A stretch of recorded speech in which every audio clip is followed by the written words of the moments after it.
ایک صحابی تھا حضور کا، اس کا ظاہر نام تھا، وہ دیہات کی ترکاریاں لاتا اور مدینے میں بیچتا، اور حضور علیہ الصلوۃ والسلام شہر کی چیزیں اسے تحفے میں دیتے۔ ایک دن وہ کوئی چیز بیچ رہا تھا، حضور پیچھے سے گئے اور چپکے سے جا کے اس کی آنکھوں پہ ہاتھ رکھ لیا۔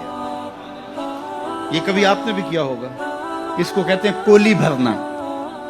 جب آپ کا کوئی گوڑا دوست ہو، بڑا جانی اور جگری، جس سے آپ بڑے فرینگ ہو، تو پھر وہ بیٹھا ہو اور آپ پیچھے سے چپکے سے جا کے اس کی آنکھوں پہ ہاتھ رکھ لیتے ہیں، اور پھر وہ بولتا ہے کہ کون ہے، اور آپ یہ دیکھنا چاہتے ہیں کہ میرا نام کس نمبر پہ آتا ہے۔ بات تو کرتا ہے کہ جناب تجھے یاد رکھتا ہوں، تو آج میں نے ہاتھ رکھے ہیں تو ظاہر اپنے قریبی دوستوں کا نام لے گا، تو میں کس نمبر پہ آتا ہوں۔ تو کسی کی کولی بھرنے کا مطلب یہ ہوتا ہے میں دیکھوں تو صحیح اس کو میرے سے محبت کتنی ہے۔ تو اللہ اکبر، وہ بیٹھا تھا، حضور پیچھے سے گئے، چپکے سے جا کے اس کی کولی بھر لی۔ اب حضور کے ہاتھ آنکھوں پہ آئے ہوں اور سینے تک ٹھنڈ نہ گئی ہو، یہ کیسے ہو سکتا ہے؟ اس کو نہ پتا چلا ہو کہ حضور ہے، بلکہ حدیث میں آتا ہے کہ وہ بولتا نہیں، حضور آنکھیں دبا رہے ہیں اور وہ بولتا نہیں، بلکہ جب اس کو یقین ہو گیا کہ حضور ہی ہیں تو اس نے اپنی کمر کو پیچھے حضور کے سینے سے جوڑ کے رگڑنا شروع کر دیا، اور حضور دبا رہے ہیں کہ یعنی وہ بتائے کہ میں کون ہوں، لیکن وہ بولتا ہی نہیں ہے۔ مجھے میاں صاحب یاد آئے، لوگ تو اس کو مجاز کے معنی میں لیتے ہیں، میں یہاں یہ شعر پڑھتا ہوں۔ سفنے دے وچ ماہی ملیا تے گل وچ پا لیاں باواں، سفنے دے وچ ماہی ملیا تے گل وچ پا لیاں باواں، ڈر دی ماری اکھ نہ کھولا متا پھر وچھڑ نہ جاواں، ڈر دی ماری اکھ نہ کھولا متا پھر وچھڑ نہ جاواں۔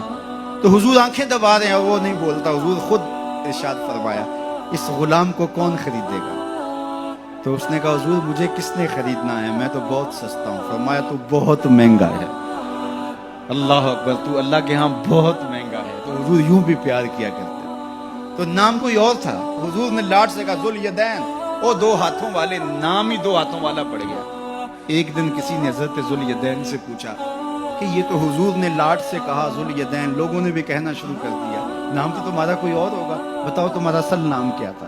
حضرت ذوالیدین بولے میرا اصل نام وہی ہے جو حضور نے رکھ دیا ہے۔ ساری زندگی اپنا نام ہی نہیں بتائے، کہا میرا وہی نام ہے جو حضور نے رکھ دیا ہے۔ حضرت سفینہ رضی اللہ تعالیٰ عنہ، اللہ اکبر، سفینہ کس طرح ان کا نام پڑا؟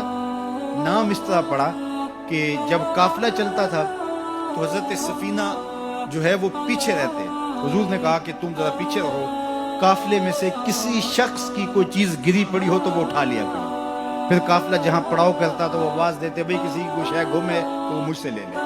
تو کسی کی کوئی چیز گری ہوتی، کسی کا جوتا گرا ہوتا، کسی کی کوئی اور چیز گری ہوتی، کسی کا کوئی برتن گرا ہوتا، تو وہ ایک دن حضور نے دیکھا کہ انہوں نے بہت ساری چیزیں اٹھائی ہوئی ہیں، اور سفینہ عربی میں کشتی کو کہتے ہیں، بڑی کشتی کو۔ تو حضور نے فرمایا تو سفینہ ہے، تو کشتی ہے؟